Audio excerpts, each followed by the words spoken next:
j'espère que vous allez bien. Bienvenue à cette capsule où nous allons traiter des missions de certification qui portent sur des éléments autres que de l'information financière historique. On va traiter notamment de la mission d'attestation et la mission d'appréciation directe, qui sont des missions couvertes respectivement par la NCMC 3000 et la NCMC 3001. Ce sont deux normes maîtresses au travers desquelles on peut mener une panoplie de missions de certification relativement à des éléments autres que de l'information financière historique. On poursuivra par la suite pour traiter de sujets plus particuliers relativement à de telles missions de certification sur des éléments autres que de l'information financière historique. Avant d'entrer dans la distinction entre mission d'attestation et mission d'appréciation directe, un petit mot sur ces missions autres que de l'information financière historique. Notons que c'est désormais un sujet considérablement plus vaste que celui que nous avons abordé lorsque nous traitions de l'audit d'état financier. Désormais, nos objets considérés peuvent prendre une forme explosive qui est difficile à délimiter et à parfois même définir exactement. Nos objets peuvent être complètement nouveaux, n'ayant jamais auparavant fait l'objet de missions de certification. Nos objets peuvent être inhabituels, ils peuvent être hors du commun. On peut pratiquement certifier n'importe quoi avec nos normes NCMC 3000 et 3001. On a des règles quand même qui vont encadrer l'acceptation de nos missions et on a des exigences à remplir pour pouvoir parvenir à un rapport de certification.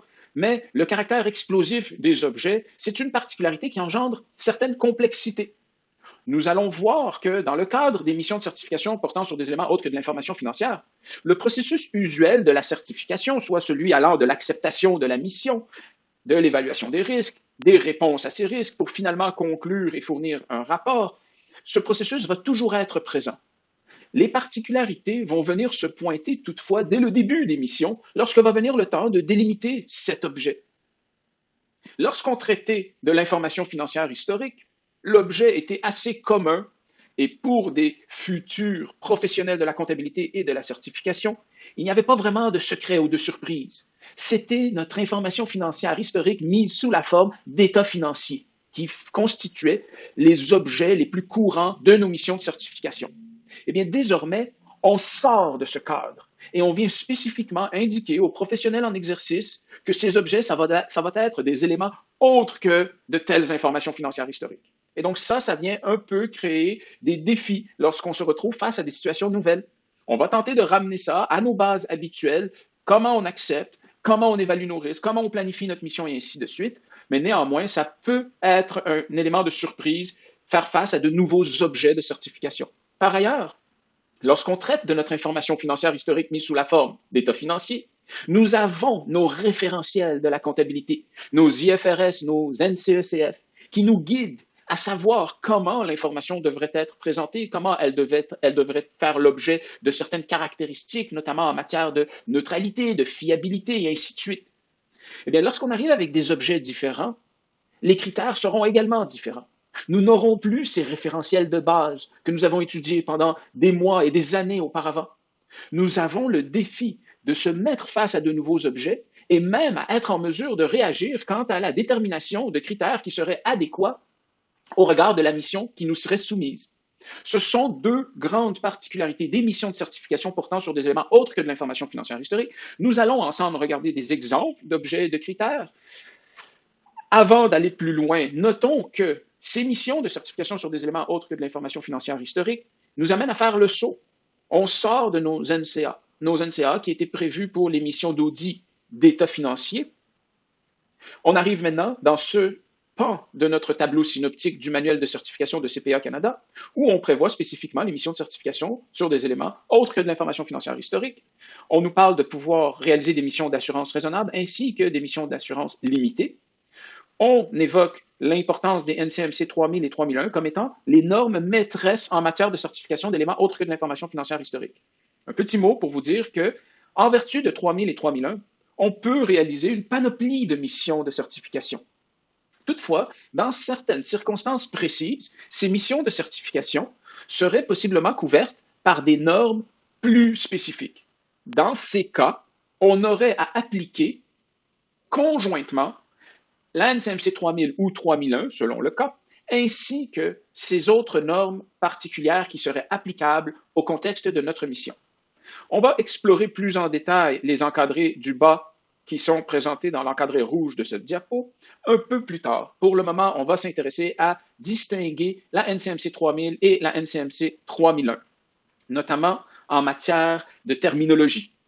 Attestation versus appréciation directe. Alors que la 3000 traite des missions d'attestation, la 3001 traitera de l'appréciation directe.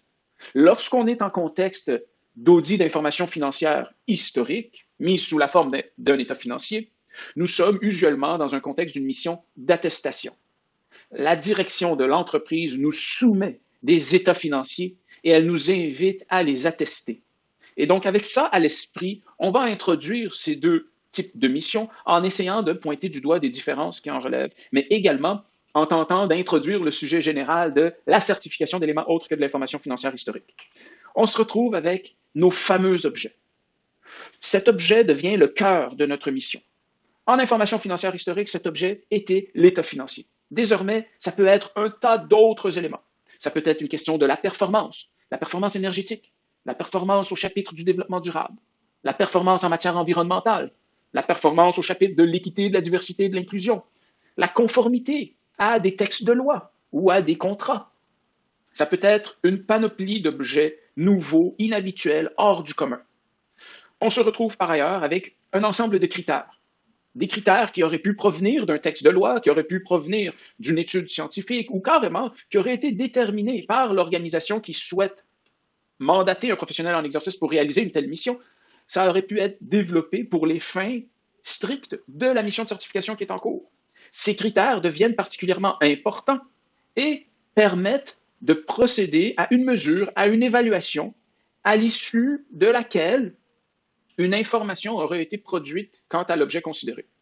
On viendrait, par exemple, évoquer au chapitre du développement durable, nous avons performé sous différents angles, voici les éléments clés, la santé et la sécurité de nos employés, le caractère éthique des fournisseurs lors de nos approvisionnements, la réduction des gaz à effet de serre, la réduction de l'utilisation du papier dans notre organisation. Il y aurait une panoplie d'informations qui viendraient être présentées sous la forme d'un rapport.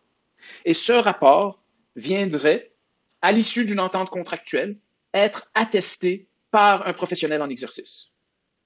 Et donc là, c'est particulièrement important de situer le rôle du professionnel en exercice comme étant d'attester le caractère adéquat des informations consignées dans cette déclaration, dans ce rapport qui est produit par une partie appropriée. Qui est cette partie appropriée? Dans le cadre de la mission de certification, on vient nous parler de la partie responsable, on vient nous parler du mesureur, d'évaluateur, on vient nous parler du donneur de mission. Dans le cas le plus commun, prenez pour acquis que ces trois parties sont la même, la direction de l'entreprise ou encore les responsables de gouvernance de l'entreprise. Mais il est évoqué, à juste titre, dans les détails de la NCMC 3001, que c'est possible que ce soit des parties différentes. Ce qui est important, c'est de savoir que le professionnel en exercice ne joue pas ses rôles. Le professionnel en exercice doit être une partie distincte de ses rôles. Il faut donc qu'il y ait au moins ces deux parties-là qui finissent par convenir, considérant que dans l'encadré rouge, c'est toujours la direction de l'entreprise. La direction de l'entreprise, elle a la responsabilité de l'objet considéré, la performance au chapitre du développement durable. La direction de l'entreprise, elle a procédé, au regard de certains critères, à une évaluation, à une mesure de sa performance au chapitre du développement durable. Elle a produit une information sur son évaluation. Elle, la direction de l'entreprise, a convenu d'une entente contractuelle, des termes et des conditions par lesquels un professionnel en exercice serait mandaté de venir attester les informations qui ont été produites. À l'issue de cette attestation, un rapport de certification serait livré pour le bénéfice des utilisateurs visés par la mission. On a toujours au minimum 3 parties dans la mission de certification. L'encadré rouge, ça peut être une seule et même partie. On a le professionnel en exercice et les utilisateurs par ailleurs. Et dans l'encadré rouge, rappel, c'est souvent la direction de l'entreprise, les responsables de la gouvernance de l'entreprise qui viendraient jouer ces rôles. Si vous voulez en savoir davantage sur ces particularités qui décrivent des missions de certification, qui plus précisément des missions d'attestation dans le contexte ici, vous pouvez aller voir les notes qui figurent à la suite de la figure à l'annexe 1 de la NCMC 3000. Allons immédiatement regarder l'appréciation directe maintenant. Comment est-ce qu'elle s'explique? En appréciation directe, nous avons toujours cet objet considéré. Et nous avons également des critères qui permettent d'évaluer, de mesurer cet objet considéré. Mais la grande différence se situe niveau du rôle du professionnel en exercice qui, alors qu'en attestation, le mesureur évaluateur doit systématiquement être une partie autre que le professionnel en exercice, en appréciation directe, le mesureur, l'évaluateur, c'est le professionnel en exercice. Et c'est donc le professionnel en exercice qui a le dernier mot sur les critères et qui va procéder avec ces critères à une évaluation, à une mesure de l'objet considéré. Et l'objectif, c'est de produire un rapport de certification qui cherche à accroître la confiance des utilisateurs quant aux résultats, à la conformité de la mesure selon les critères qui ont été déterminés. Nous avons toujours trois parties. Nous avons la partie responsable de l'objet considéré et le donneur de mission qui, dans l'encadré rouge, serait systématiquement, dans nos cas usuels, la direction de l'entreprise ou les responsables de la gouvernance de l'entreprise. Ils auraient convenu avec le professionnel en exercice pour qu'il procède à une mission d'appréciation directe. Le professionnel en exercice serait invité alors à convenir des critères et à procéder lui-même à une évaluation, à une mesure de l'objet considéré pour produire un rapport qui serait rendu disponible à des utilisateurs visés par cette mission.